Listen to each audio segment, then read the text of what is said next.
Parce que c'est simple, ça c'est tout du philosophisme dans la mesure où chaque sujet de tableau fait référence à la nature humaine ou à ses philosophies. Et que moi j'essaye de traiter le sujet de façon assez classique. C'est-à-dire assez classique. C'est un style de peinture qu'on connaît, c'est de l'expressionnisme, de toute façon tout le temps. Hein.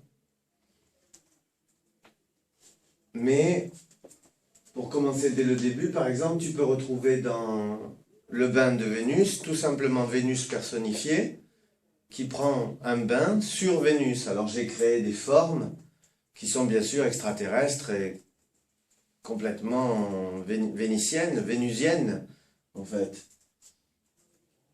Pareil pour ce tableau-là, qui est celui de l'affiche, de l'invitation. Il y a 8 réalités dans ce tableau. Tout le centre, en fait, n'est retenu que par le saint, de la sainte, qui est au centre de la composition. Tu vois, une sainte masquée. Il y a 8 réalités. Il y a 8 réalités différentes mélangées dans le même traité d'image. C'est-à-dire partout là dans le tableau, si ton œil démarre la lecture de la toile par un point, sur un seul point, tu vas pouvoir fixer une histoire. Comme ça par exemple. Ce personnage en prière, qui a l'air d'être Saint Jean attendant Christ, il est dans un paysage dessiné qui est différent que le carré là, dans lequel se joue une autre histoire. En fait, ce qui m'intéresse, c'est de mêler les formes des dessins ensemble pour que plusieurs histoires soient dans le même tableau. C'est pour ça qu'il s'appelle la dimension chaotique du désir. C'est parce que mon désir est de raconter une histoire, mais que finalement, je me retrouve à prendre des centaines de personnages différents pour expliquer plusieurs histoires dans la même toile. Je t'explique ça simplement pour te dire aussi ce qu'est le philosophisme d'une certaine façon. Oui, mais je comprends pas ça. Tu peux fixer un point, tu as dit. Là, par exemple, si tu ne regardes que ce personnage-là, oui. Tout ce qui est autour a l'air de tourner qu'autour de son histoire. Mais si tu regardes uniquement ce visage-là, c'est une toute autre réalité qui s'éclaire. Oui. Tu comprends?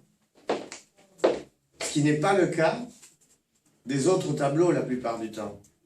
Les autres tableaux n'ont qu'une histoire à dépeindre.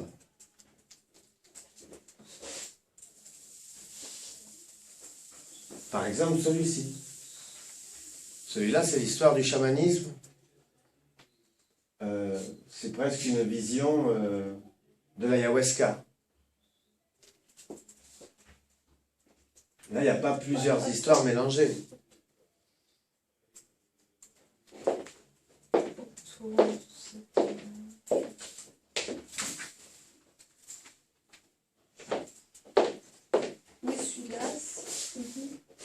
Tu comprends ce que je veux te dire? Là, il y a plusieurs réalités dans la même pièce. Là, il n'y en a qu'une seule. Le sujet, c'est toujours la même chose, c'est le chamanisme. C'est ce qui m'intéresse et c'est encore du philosophisme. Parce que ça parle d'une pratique quasi religieuse, ou tout du moins purement philosophique, mais religieuse aussi, donc le chamanisme. Ça m'intéresse de parler de ce genre de choses. Autant que cette nature morte qui peut paraître assez basique, en fait, est peinte avec au centre un paquet de cigarettes. Ce qui fait que la nature morte devient moderne, elle est réactualisée, sans pour autant être complètement réinventée.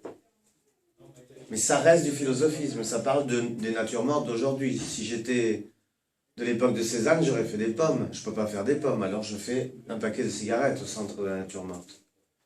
Ça, c'est encore du philosophisme.